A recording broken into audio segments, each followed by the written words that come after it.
Bom dia, está começando mais uma edição do programa Agronegócio. Muito obrigado pela sua companhia e eu desejo a você um dia muito feliz. No programa de hoje, nós vamos falar de temas altamente interessantes. Nós vamos falar do molho de tomate que tem apresentado crescimento de produção. Eu vou conversar com o Ademar Leal, ele é o diretor da Campo Nutrição Animal, e nós vamos falar de detalhes da pecuária, principalmente confinamento. Nós vamos dar um giro nessa reta final de 2022 e o que esperar do agro para os próximos anos. Vamos falar da relação de troca entre boi gordo com bezerro de desmama lá na Bahia, Rondônia e também no Maranhão, e vamos dar um giro pelos principais bancos do mundo. Existe uma enorme preocupação com a inflação e o abalo das grandes economias. E você vai ver que as exportações de carne bovina em 2022 apresentaram um crescimento de quase 38% lá no Mato Grosso em relação ao ano passado. O programa Agronegócio já está no ar.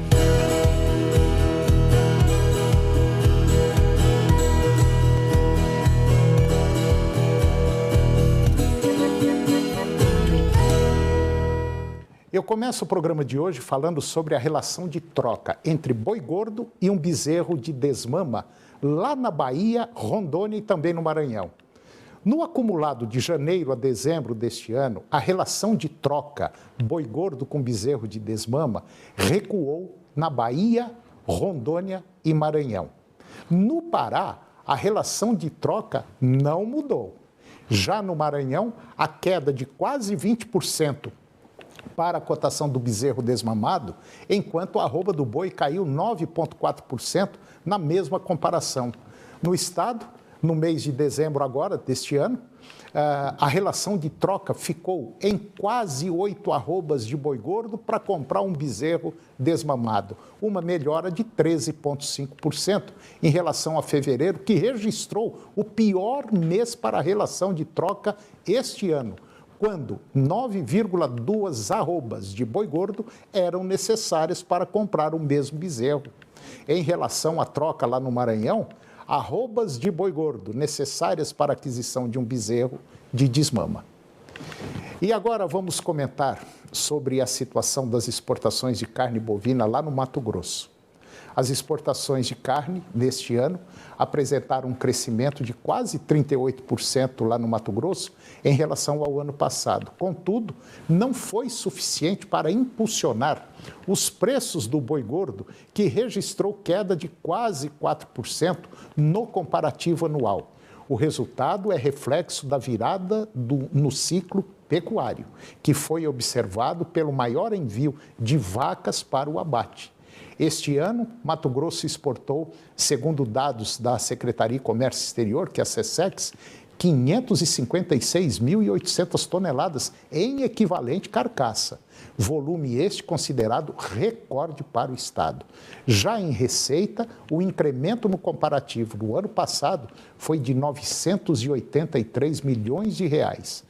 O IMEA estima uma alta de quase 7% no valor bruto da produção lá no Mato Grosso para o próximo ano. Entretanto, segundo o levantamento do Instituto Mato Grossense de Economia Agropecuária, que é o IMEA, esses patamares recordes não foram suficientes para impulsionar as cotações do boi gordo, além da virada do ciclo observado pelo maior descarte de vacas. A retenção de matrizes no ano passado resultou em uma grande oferta de animais agora neste ano, o que, de acordo com o IMEA, acarretou em baixa nas cotações dos animais de reposição. E agora eu vou conversar com o Ademar Leal. O Ademar Leal, ele é o diretor da Campo Nutrição Animal e nós vamos falar de um tema interessante. Nós vamos falar de engorda do boi gordo, o que aconteceu no semestre passado, o que aconteceu neste ano, enfim. Tem coisas boas no mercado que quem não observou teve oportunidade boa. Ademar, muito bom dia. Mais uma vez, obrigado. Bom dia, Toninho. Bom dia aos amigos do programa Agronegócio que estão aí nos ouvindo nessa manhã, tomando um café quentinho aí. Isso é muito bom. Com esse período chuvoso, gostoso, pasto verde. E tem uns que estão na lama já, viu? Não, tem muita lama por aí. Ademar, saiu um levantamento Inclusive, quem fez esse levantamento foi o pessoal da Scott Consultoria, um pessoal muito respeitado e conhecedor profundo do assunto da pecuária. E eu queria que você discorresse sobre esse tema. Então, a Scott soltou fez um levantamento onde que mostra a tendência dos últimos anos já foi atenuar o preço médio do boi gordo no segundo semestre em São Paulo, um pouco menor. Cada ano ele estava menor do que no primeiro semestre. E esse ano, especificamente, o boi gordo esteve mais barato no segundo semestre do que no primeiro semestre. Então, isso traz para a gente a seguinte... para a gente poder analisar a seguinte informação, que o boi de pasto está ficando mais caro do que o boi de coxo. Isso é em virtude da profissionalização dos confinamentos no Brasil afora. Então, o confinamento, o excesso de produção, ou excesso não, ou a boa oferta de animais terminados de confinamento no segundo semestre, fizeram que, afinal, também nós estamos mudando o ciclo pecuário, mas além disso, esse ano, 2022, cravou que o boi gordo no segundo semestre, na média, no estado de São Paulo, eu acredito que no Brasil inteiro, em Goiás foi assim, a média do segundo semestre foi mais barato do que no primeiro semestre. Abre-se aí, essa informação traz para a gente uma oportunidade, Toninho. A oportunidade é como que a gente vai poder produzir boi no primeiro semestre. Pode ser de confinamento, de semi-confinamento, de boi a pasto, de confinamento a pasto, mas enfim, cai aí uma janela de oportunidades, sabendo que o que a gente viu ao longo, principalmente, você se lembra muito bem, há 10 anos atrás a gente não tinha animais para serem abatidos. Há 20 anos o gado morria de fome no segundo semestre, durante o período da seca. Agora, veja bem, então nós tínhamos um movimento de fome e de morte no segundo semestre, em virtude da seca. Depois nós fomos diminuindo essa situação e melhorando, aumentando a oferta, mas mesmo assim o boi de outubro era sempre o boi mais caro do ano. Sim, porque claro. Ele é o mais caro a ser produzido, porque é um boi que comeu muito concentrado, muita ração. Então, agora, em 2022, a gente vê uma inversão dessa posição, onde o boi de coxo foi mais barato do que o boi de pasto. Pois é, Demar, aí tem um lado interessante. Dentro de um confinamento, vamos supor um confinamento de 1 hectare. Quantos bois você coloca num confinamento de 1 hectare? Você fala utilizando o pasto. Aí é o seguinte, né? Vamos imaginar que assim, a média Brasil é 0,8 boa. Vamos falar 0,8 um boi por hectare. Se você vai para confinamento no piquete, no período das águas, vai chegar em 10. Você pode multiplicar por 10. Então, chama a atenção, na verdade, a tecnologia a ser usada, Toninho, nós temos uma enormidade, uma gama muito grande. Sim. Desde proteinado, proteico energético, semi-confinamento, confinamento. O importante é chamar a atenção para a necessidade, principalmente em Goiás, tá? Porque em Goiás nós somos grandes produtores de animais para outubro e novembro. Setembro, outubro e novembro. E esse ano, especificamente, além do preço ter sido muito ruim nesses meses, nós tivemos dificuldade de colocar o boi no frigorífico. Sim, certo? Verdade. Nós tivemos falta de liquidez, que além de é pior do que preço, é não ter quem compra. Então, Goiás, eu chamo a atenção para como a gente pode, na verdade, diluir talvez um pouco mais os abates ao longo do ano. Acho que essa é a grande atenção que a gente pode... Quer dizer, fazer um planejamento, esse planejamento para você ter, pelo menos no segundo semestre, do segundo semestre para frente, aí 3, 4, 5 meses, você ter sempre lotes de animais que foram preparados na época das águas para serem abatidos, vamos dizer, na época da seca. Que hoje já não existe mais época de seca, né? Existe para a agricultura.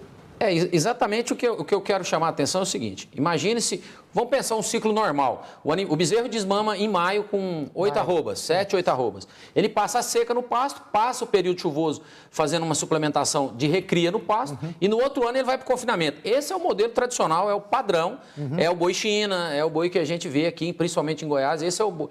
Como que a gente vai fazer? Trazer esse boi para primeiras águas, é o super precoce, eu não sei se é por aí, mas como a gente...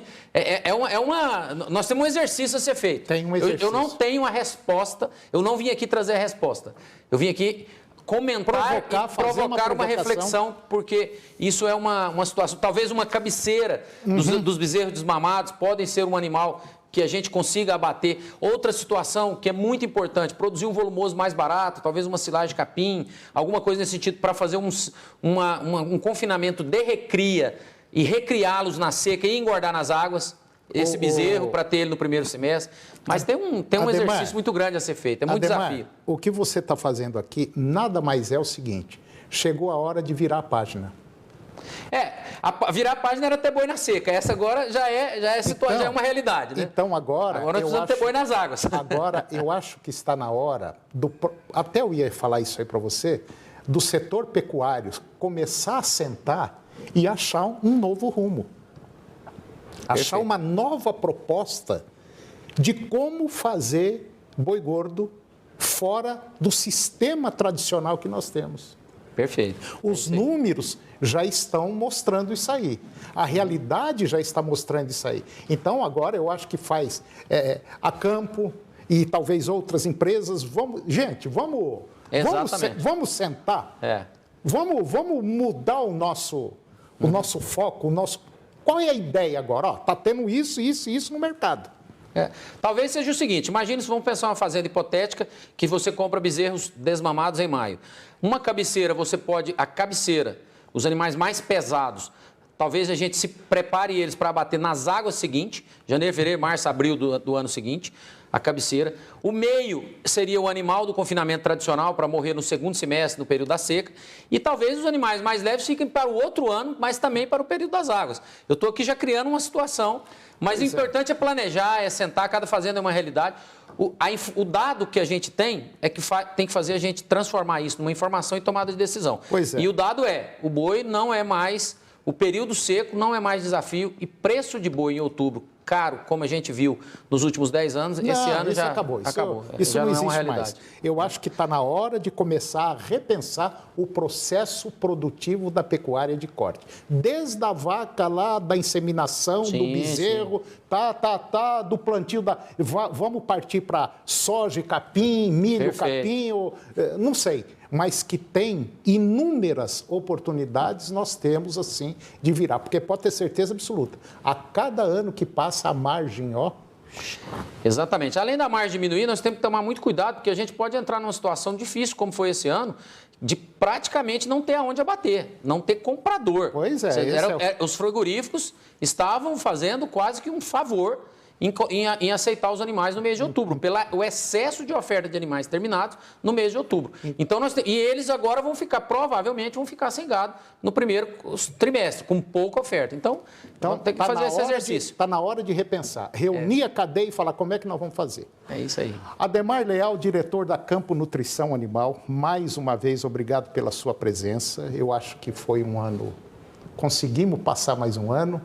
Eu desejo a você um 2023 de muita paz, saúde, muita luz e que os seus objetivos sejam alcançados. E você vai ter, a hora que quiser, as portas aqui do nosso programa sempre abertas. Muito obrigado, um grande abraço. Obrigado, Toninho. Um Feliz Natal e um bom 2023 com muita esperança. Eu acho que essa é o que a gente precisa. E depois do intervalo, nós vamos ver como está o comportamento dos principais bancos. Nós vamos falar do crescimento do uso de drones no setor agropecuário. Nós voltamos já, um minuto só.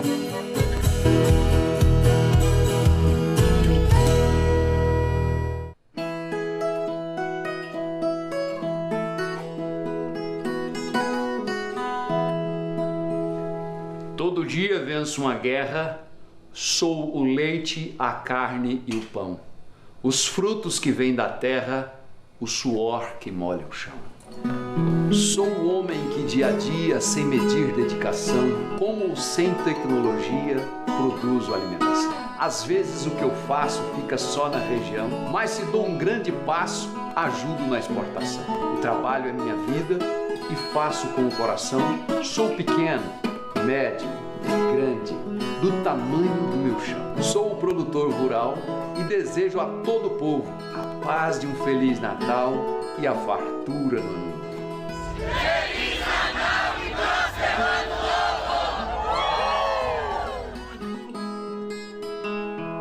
novo!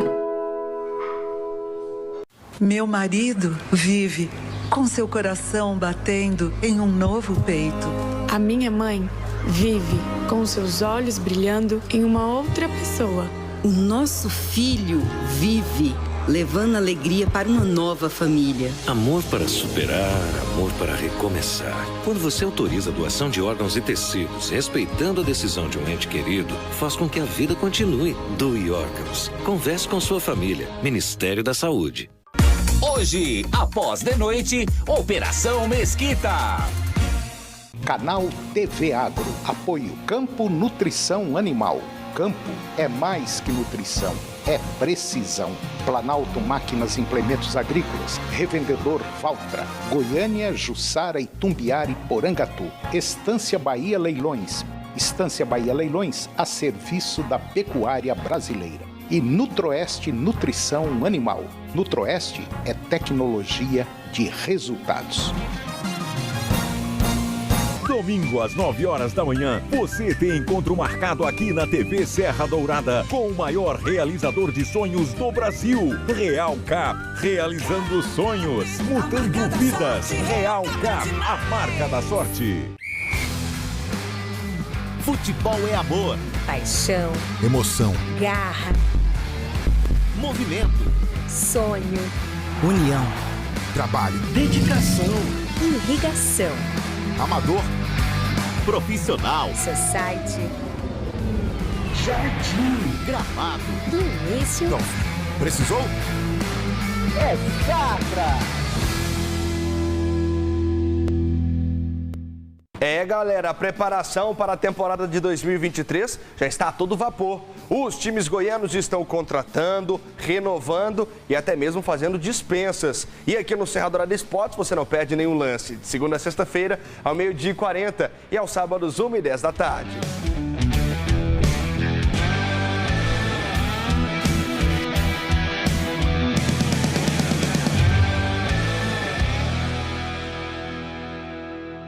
Agronegócio. Oferecimento no campo ou na cidade. Safra Irrigação. 3928 4020.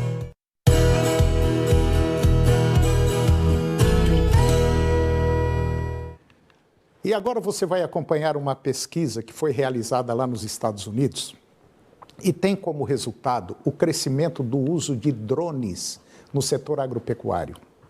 Mais da metade dos agricultores que participaram da pesquisa, 54%, pretende aumentar os investimentos em drones agora, em 2023. E esta é uma das conclusões do estudo Situação da Indústria de Drones 2022, que é divulgado anualmente pela empresa estadunidense Drone Deploy.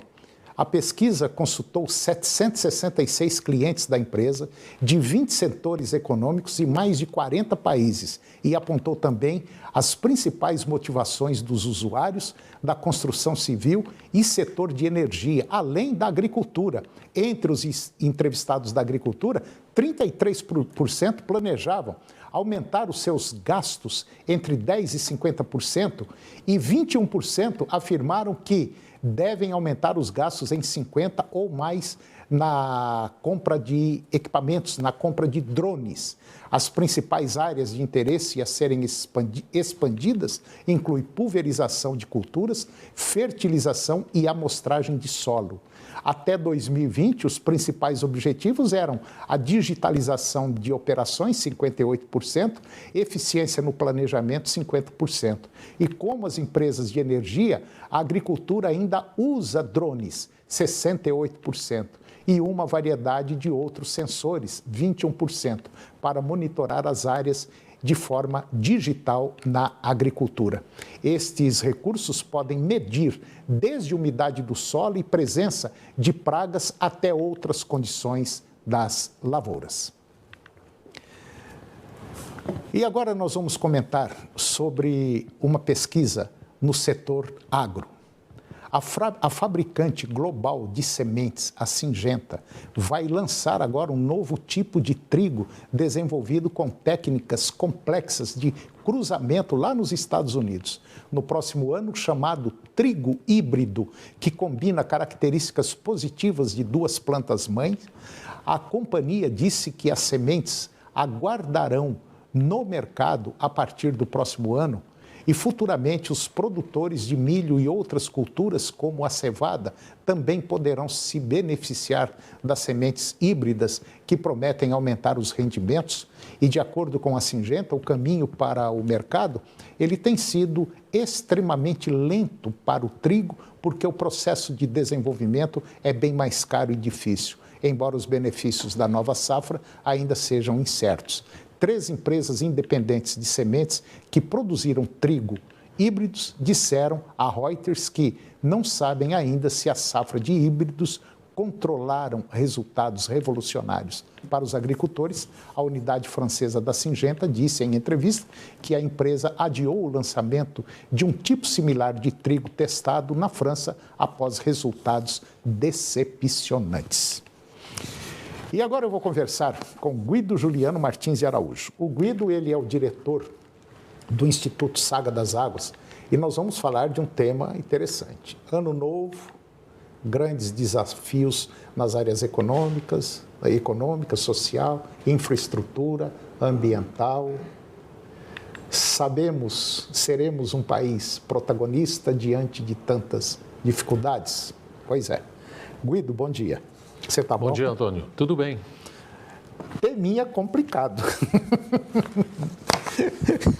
O tema é complicado, mas nós estamos assistindo o Brasil e a gente vai olhar assim por etapas. Para o Brasil crescer, há necessidade de energia elétrica. E isso nós estamos fazendo muito bem, né? Além das chuvas estarem acontecendo a contento, os nossos reservatórios, em média, no sul e sudeste do Brasil, onde estão a maior parte dos reservatórios e das usinas hidroelétricas, nós já estamos aí com uma capacidade de 50% das represas. E isso já é muito interessante. Nós teremos aí janeiro, fevereiro e março chovendo. E para complementar essa energia, nós temos a energia eólica crescendo de uma maneira geométrica, uma progressão geométrica, a energia fotovoltaica essa, da retirada da luz do sol, também crescendo absurdamente. Então, energia, a primeira coisa, nós estamos esperando esse crescimento, essa volta ao crescimento no Brasil, por conta de uma recessão antiga e que a gente vem padecendo. Vamos olhar a questão das nossas reservas cambiais. O Brasil tem hoje 326 bilhões de dólares em reservas cambiais, que isso significa um colchão de segurança para que a gente possa transacionar com outros países, tendo exatamente esta reserva. E se nós olharmos para o agronegócio, nós temos a perspectiva de uma super safra novamente, ao redor aí de 312 milhões de toneladas de grãos. É muita coisa. E nós só temos uma preocupação, Antônio, a nossa dívida pública interna, que ela cresce já há vários anos. Mas isso os nossos economistas terão que equacionar. Ô Guido, você falou um ponto interessante e, prestando bem atenção, esse é o país do futuro, o Brasil. Em termos de energia, principalmente eólica e fotovoltaica, energia solar, nós estamos crescendo assim, acho que é mais do que geometricamente falando. Crescendo demais, muito. Em termos do setor agropecuário, nem se fala. Agora, Guido, me preocupa muito o futuro, a partir do dia 1º. Me preocupa demais. Me preocupa porque nós já tivemos experiências passadas e não foram muito legais. Será que existe alguma luz no fim do túnel? Ou essa luz que tem lá no fim do túnel pode ser uma locomotiva que vem vindo e vai passar por cima da gente? Antônio, a gente diz, como diz Mário Sérgio Cortella no livro dele, Ética e Vergonha na Cara, a nossa democracia é muito nova. Na realidade, nós temos uma democracia começando a andar após a Constituição de 1988. Então, o Brasil sofre estes solavancos, mas isto faz parte da democracia. E o que o povo brasileiro terá que ver, estar sempre vigilante, é porque nós sabemos que o presidente da República, seja este que termina o mandato, seja o próximo, ele governa com a Câmara dos Deputados, o Senado e com os governadores também. Os governadores detêm uma grande parte do poder de pressionar as massas. Tudo isso é complicado. A gente tem que torcer e tem aquela velha máxima que nada substitui o trabalho. Nós estamos vendo, o agronegócio ignora e trabalha e gera riquezas. Então, o agronegócio, ele é um rolo compressor. O Brasil necessita do agronegócio e ele é muito respeitado. Então, vamos olhar essa questão e acreditar no trabalho do brasileiro. As questões políticas, elas são muito nebulosas todos os anos. Mas o que a gente tem que acreditar é que os nossos técnicos, os nossos engenheiros agrônomos, o nosso trabalhador no campo está gerando riquezas para dentro do Brasil e para transformar esse trabalho em dólar, em divisa, em riquezas para esse país. É isso que eu acredito, Antônio. Ô Guido, você que está nos acompanhando, você pode não acreditar e não aceitar o que eu vou falar. Mas o setor agropecuário brasileiro, ele é para o Brasil, assim como a energia elétrica é para a sua casa. Quando falta energia, você fica doido. Não fica? Meia hora, 1 hora, tem lugar aí que fica o dia inteiro, 3 dias. O setor agropecuário é tão importante quanto a energia que você usa na sua casa. Se mexerem com o agro, vai mexer com o país. E o país vai ficar no escuro, como está a nossa Venezuela, né, Guido? A gente sente assim, uma insegurança porque o país ficou realmente dividido mesmo ao meio. E só o tempo dirá. Nós precisamos torcer e desejar para os novos governantes, sejam governadores, seja o presidente, o novo presidente da República, sejam os deputados reeleitos e os recém-eleitos e senadores também, que eles olhem esse Brasil com essa potencialidade imensa de gerar riquezas. O que não é concebível, Antônio, é o Brasil ter uma grande massa de pobres, pessoas necessitando de comida. Isso é inconcebível e nós temos que olhar isso com muito carinho. E isso não vem agora não, viu? Isso já vem lá de trás, de 20, 25 anos para trás, viu? Exatamente. Não é agora não. Não precisa ficar alegrinho não, né, Guido? Difícil. Guido, mais uma vez, obrigado pelo seu conhecimento que você coloca aqui, por esse mundão de gente que nos acompanha. Muito obrigado mesmo. 2023, que seja de muita luz para você, no seu caminho, para a sua família. Eu quero tê-lo mais vezes aqui, Guido, se Deus quiser. Se Deus quiser. E realmente um Natal venturoso para você, para todos nós, tá bom? Fé em Deus, que a coisa vai dar certo. Um abraço, Guido. Um abraço. O programa de hoje chegou ao fim. E eu termino o nosso programa com a seguinte frase: sorte é o que acontece quando a preparação encontra a oportunidade. Um grande abraço a você, muito obrigado pela sua companhia, que Deus nos abençoe e até o próximo programa. TV Serra Dourada SBT Goiânia. A informação com credibilidade, o jornalismo onde você tem voz. Jornal do Meio-Dia, logo mais às 11h30. A seguir, Primeiro Impacto Continuação.